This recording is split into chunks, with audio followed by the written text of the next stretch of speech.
आज आपको बताएंगे वृक्षासन।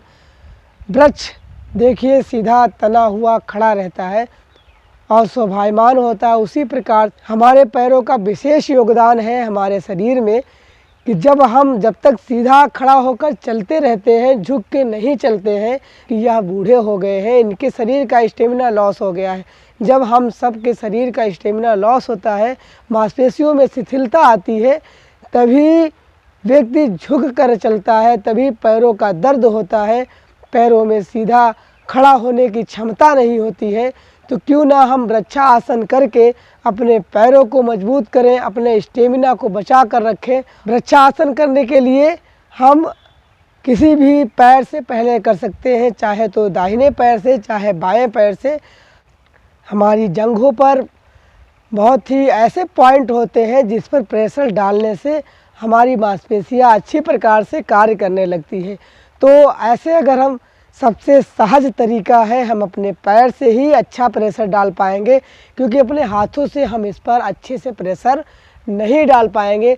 तो पैर से क्या होता है, जब पैर हम ऐसे उठाते हैं और जो पैरों का निचला हिस्सा होता है वो हमारे जांघों पर ऐसे पड़ता है, जो तलवा हमारा होता है, जो पैर होते हैं, तो अगर इससे हम ऐसे लगाते हैं अपने जांघ पर और इससे प्रेशर बहुत ही अच्छा पड़ता है, तो इससे क्या होता है, हमारे पॉइंट दबते हैं और इससे हमारे पैरों में दर्द नहीं होता है, पैरों का दर्द गायब हो जाता है और हमारा स्टेमिना बढ़ता है। और फिर धीरे धीरे हाथों को ऊपर ले जाते हैं।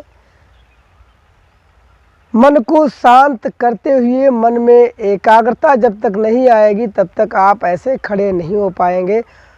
तो मन में एकाग्रता आवश्यक है हमें सीधा खड़ा होने के लिए, और हम तभी खड़ा हो पाएंगे जब मन में एकाग्रता होगी, मन हमारा शांत होगा, तभी वृक्षासन आराम पूर्वक कर सकते हैं। जिस व्यक्ति के पैरों में कपकपी होने लगती है, पैरों से चलने में लाचार हो जाते हैं, तो उनको देखने वाले लोग बूढ़ा कहते हैं और बुढ़ापे के लक्षण आने लगते हैं। तो हमें वृक्षासन करके अपने पैरों में शक्ति लानी है, क्योंकि जब एक सामान्य व्यक्ति से तुलनात्मक दृष्टि से देखा जाता है, अगर उसकी तुलना की जाए तो अगर जवान व्यक्ति से बूढ़ा व्यक्ति तेज़ी से चल रहा है तो उसको स्टेमिना वाला माना जाता है, उसके शरीर में कोई कमी नहीं है, इसीलिए वह तेज गति से उसकी अपेक्षा चल रहा है। तो वृक्षासन करके हम अपने पैरों को मजबूत कर सकते हैं और अपनी मन की एकाग्रता को बढ़ा सकते हैं, मन को शांत कर सकते हैं और बहुत सारे विकारों को दूर कर सकते हैं। विकारों को दूर करने के लिए वृक्षासन अत्यंत उपयोगी आसन है, इसे हम प्रतिदिन करके लाभ ले सकते हैं।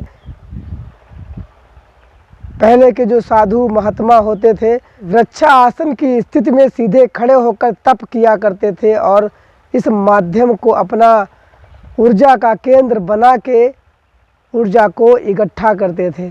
तो ऊर्जा का केंद्र ढूंढने के लिए हमें किसी भी प्रकार से आसन को करना होगा। जिस मुद्रा में आप बैठना चाहें, जिस आसन की स्थिति आप बनाना चाहें, आप उसमें आनंद पा सकते हैं और ऊर्जा का केंद्र ढूंढ सकते हैं।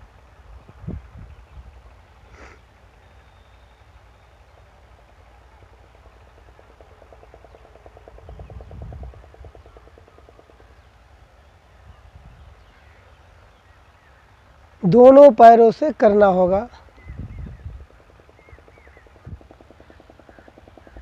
मन जब आपका एकाग्र होगा, मन शांत होगा और मन की चंचलता आपकी दूर होगी, तभी आप वृक्षासन कर पाएंगे। वृक्षासन में पैरों में कपकपी होने लगती है। अगर आप पहली बार कर रहे हैं तो आपको एक पैर पर बैलेंस बनाकर इस तरीके से खड़े होना बड़ा ही मुश्किल होगा, और अगर आप इसका अभ्यास प्रतिदिन करते हैं तो आप धीरे धीरे चाहे तो 1 घंटा की अवधि कर सकते हैं, और अपने इच्छा अनुसार अगर आप इसका प्रयास निरंतर करते हैं तो आप 2 घंटे भी खड़े हो सकते हैं, क्योंकि इससे जब आपकी मन की एकाग्रता धीरे धीरे बढ़ जाएगी तो आपको इससे ऊर्जा मिलने लगेगी। और हमारे वातावरण में हमें ऊर्जा का केंद्र ढूंढने के लिए हम लोग इतना अटकते भटकते हैं, और भोजन से जिस प्रकार हमें ऊर्जा मिलती है उसी प्रकार से हम योग के माध्यम से भी ऊर्जावान बन सकते हैं। हम बाहरी वातावरण से हम अपने प्रकृति से जुड़कर अगर अपने श्वसन अपने सांसों पर हम नियंत्रण पाते हैं तो हमारी प्राण शक्ति बढ़ती है। हाथों को ऊपर ले जाकर इसी स्थिति में ऐसे ही खड़े रहें जितना आपको सरल लगे, जितना आप कर पाएँ। वृक्ष के तरीके से देखिए, वृक्ष की अवधि बहुत सालों तक होती है, कई वर्षों तक वह सीधा ऐसे ही खड़ा रहता है। तो अगर आप वृक्षासन प्रतिदिन करते हैं तो आप वृक्ष की तरीके से आप ऐसे ही अपने शरीर को साध कर और अपनी मांसपेशियों को मजबूत करके मन को केंद्रित करके एकाग्रता पा सकते हैं और आप अपने पैरों को मजबूत कर सकते हैं।